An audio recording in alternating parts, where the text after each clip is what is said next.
હિમાલયના પર્વતોની તળેટીમાં એક પ્રસન્ન નદી વહે છે. તેના કિનારે એક આશ્રમ છે જ્યાં એક વૃદ્ધ ઋષિ પોતાના શિષ્યોને રોજ સવારના ઉપદેશ આપે છે. એક દિવસ શિષ્યો ઉત્સુકતાથી ઋષિને પૂછે છે, ગુરુદેવ, તમે રોજ પ્રભાતે સૂર્યોદય સમયે ગાયત્રી મંત્રનું જપ કરો છો. આ મંત્ર એટલો વિશેષ કેમ માનવામાં આવે છે? તેમાં કયા રહસ્યો છુપાયેલા છે? ઋષિ સ્મિત કરીને બોલ્યા, બાળકો, ગાયત્રી મંત્ર માત્ર એક મંત્ર નથી, તે તો સમગ્ર વેદોનું હૃદય છે. જેવું હૃદય વગર શરીર જીવતું નથી, તેવી રીતે વેદોનું હૃદય ગાયત્રી મંત્ર છે. આવો, આજે હું તમને તેના 7 રહસ્યો વાર્તા અને ઉદાહરણ સાથે સમજાવું. પ્રથમ રહસ્ય, ભૂર્ભુવઃ સ્વઃ, 3 લોકનો સંગમ. ઋષિએ આકાશ તરફ આંગળી ઊંચી કરી. બાળકો, જુઓ, આ ધરતી, આકાશ અને સ્વર્ગ ત્રણેય વિશ્વ અલગ નથી. ગાયત્રી મંત્રની શરૂઆત ભૂર્ભુવઃ સ્વઃથી થાય છે. ભૂઃ એટલે આ ધરતી, આપણું સ્થૂળ શરીર. ભુવઃ એટલે પ્રાણશક્તિ ભરેલું મધ્યલોક, આપણું મન અને શ્વાસ. સ્વઃ એટલે સ્વર્ગ, આપણા આત્માનો પ્રકાશ. જ્યારે આપણે ગાયત્રી મંત્ર બોલીએ છીએ ત્યારે આપણું શરીર, મન અને આત્મા ત્રણેય પવિત્ર થઈ જાય છે. શિષ્યોને લાગ્યું જાણે તેઓ ત્રણેય લોકને પોતાની અંદર અનુભવી રહ્યા હોય. બીજું રહસ્ય, ગાયત્રી, દેવીનું સજીવ સ્વરૂપ. ઋષિએ આંખ મીચી અને ધ્યાનમાં ડૂબી ગયા. ગાયત્રી માત્ર અક્ષરોનું જોડાણ નથી, તે સ્વરૂપ છે ગાયત્રી માતાનું. તેમને વેદ માતા કહેવામાં આવે છે. 5 મુખવાળી, 10 ભુજાવાળી દેવી, જે જ્ઞાનનું પ્રતીક છે. તેમની કૃપાથી અજ્ઞાનનો અંધકાર દૂર થાય છે, બુદ્ધિ તેજ થાય છે, મન શુદ્ધ બને છે, આત્મા પ્રબુદ્ધ થાય છે. મંત્રમાં આવેલું ધીમહી શબ્દ એ જ કહે છે. ચાલો આપણે આ દેવીનું ધ્યાન કરીએ.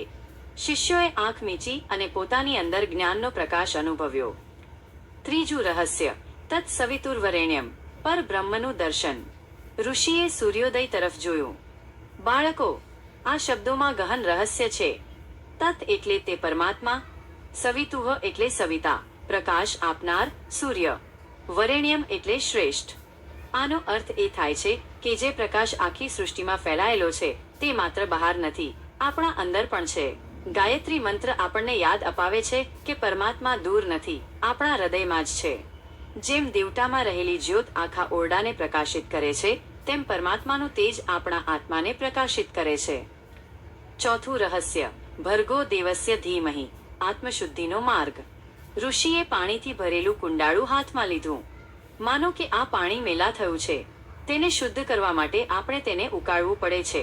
તેમજ આપણું મન લોભ, ક્રોધ, ઈર્ષા જેવી અશુદ્ધિઓથી ભરેલું છે. ભર્ગનો અર્થ છે તે દિવ્ય તેજ જે અંધકારને નષ્ટ કરે. ધીમહિનો અર્થ છે અમે તેનું ધ્યાન કરીએ. ગાયત્રી મંત્ર જપવાથી આપણું મન, ચિત્ત અને બુદ્ધિ શુદ્ધ થાય છે. તે જાણે આંતરિક અગ્નિ છે જે આપણા દોષોને બાળી નાખે છે. શિષ્યોને સમજાયું કે ગાયત્રી મંત્ર માત્ર શબ્દો નથી, પરંતુ આત્માની ધૂળ સાફ કરનાર અગ્નિ છે. પાંચમું રહસ્ય, ધિયોયોનઃ પ્રચોદયાત, બુદ્ધિની જાગૃતિ. ઋષિએ કહ્યું, બાળકો, મનુષ્યનું જીવન તેના નિર્ણય પર ટકેલું છે. ખોટો નિર્ણય જીવનને અંધકારમાં લઈ જાય છે, સાચો નિર્ણય મુક્તિ તરફ લઈ જાય છે. ગાયત્રી મંત્રનો છેલ્લો ભાગ એ જ પ્રાર્થના છે, હે ભગવાન, અમારી બુદ્ધિને સાચા માર્ગે દોરો. અહીં ધિયો શબ્દ બહુવચનમાં છે, એટલે પ્રાર્થના માત્ર મારી માટે નથી, પરંતુ આખી માનવજાત માટે છે. આ મંત્ર આપણને સર્વજન હિતાય જીવવાનું શીખવે છે. છઠ્ઠું રહસ્ય, ગાયત્રી છંદનું વિજ્ઞાન.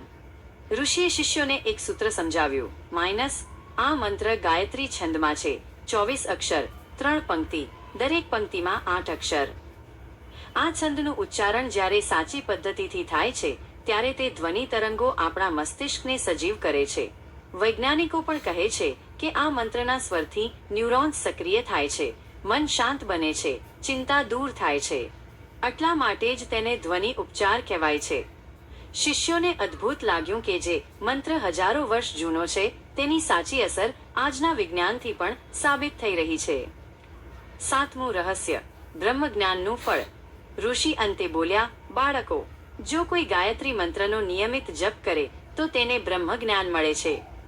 તેના પરિણામે જ્ઞાનનો પ્રકાશ મળે છે, આત્માનો સાચો સ્વરૂપ દેખાય છે, કર્મ બંધન તૂટે છે અને આત્મા મુક્તિ તરફ આગળ વધે છે. સંતો કહે છે ગાયત્રી મંત્રના જપથી બધા વેદોના ફળ મળી જાય છે. જેમ અંધકાર દૂર કરવા દીવો પૂરતો છે, તેમ અજ્ઞાન દૂર કરવા માટે ગાયત્રી મંત્ર પૂરતો છે.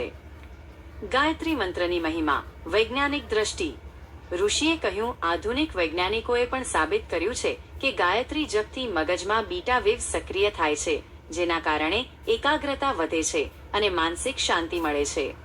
અમેરિકાના એક અભ્યાસમાં પણ બતાવ્યું કે આ મંત્રના ઉચ્ચારથી તણાવ ઘટે છે અને વિચાર સ્થિર થાય છે. એટલા માટે ગાયત્રી મંત્ર આધ્યાત્મિક જ નહીં, પણ વૈજ્ઞાનિક રીતે પણ કલ્યાણકારી છે. વાર્તા. ગાયત્રી મંત્રથી જીવન પરિવર્તન. ઋષિએ એક કથા કહી. રાજા હરિશ્ચંદ્રે પોતાના પુત્ર રોહિતને ગાયત્રી મંત્રની દીક્ષા આપી. એ બાળકે 12 વર્ષ સુધી રોજ પ્રભાતે સૂર્યોદય સમયે મંત્ર જપ કર્યો. ફળે તે કદી સંકટમાં ન પડ્યો, નિર્ણય લેવા અદ્ભુત શક્તિ મેળવી, આત્મજ્ઞાન પ્રાપ્ત કર્યું અને મહાન ઋષિ સમાન વ્યક્તિત્વ બની ગયો. એથી જ મહાન સંતો જેમ કે સ્વામી વિવેકાનંદ, મહર્ષિ અરવિંદ, દયાનંદ સરસ્વતી બધા ગાયત્રી મંત્રને જીવનનો આધાર માનતા હતા. જપની વિધિ. ઋષિએ અંતે શિષ્યોને કહ્યું: 1. સવારના પ્રભાતે સૂર્યોદય પહેલા જપ કરવો. 2. સ્નાન કરીને પૂર્વ દિશામાં મુખ કરીને બેસવું. 3. મન શાંત રાખીને આંખો મીચીને માતાનું ધ્યાન કરવું. 4. મંત્ર ધીમા અને સ્પષ્ટ સ્વરે બોલવો. 5. ઓછામાં ઓછી 108 વખત જપ કરવો. અને સાથે સાથે બ્રહ્મચર્યનું પાલન, સાત્વિક આહાર, સત્ય ભાષણ, નિયમિતતા અને એકાગ્રતા આ બધું અનુસરવું. ઋષિએ શિષ્યોને અંતિમ સંદેશ આપ્યો: બાળકો, ગાયત્રી મંત્ર માત્ર જપવાનો મંત્ર નથી, તે તો જીવન જીવવાની વિદ્યા છે. તેના 7 રહસ્યો: 3 લોકનો સંગમ, દેવીનું સ્વરૂપ, પરબ્રહ્મનું દર્શન, આત્મશુદ્ધિ, બુદ્ધિની જાગૃતિ, છંદનું વિજ્ઞાન અને બ્રહ્મજ્ઞાન આ બધું આપણને માનવતા અને મુક્તિના શિખર સુધી પહોંચાડે છે. યાદ રાખો, ગાયત્રી જપ એ આત્માને પરમાત્મા સાથે જોડનાર સૂક્ષ્મ સેતુ છે.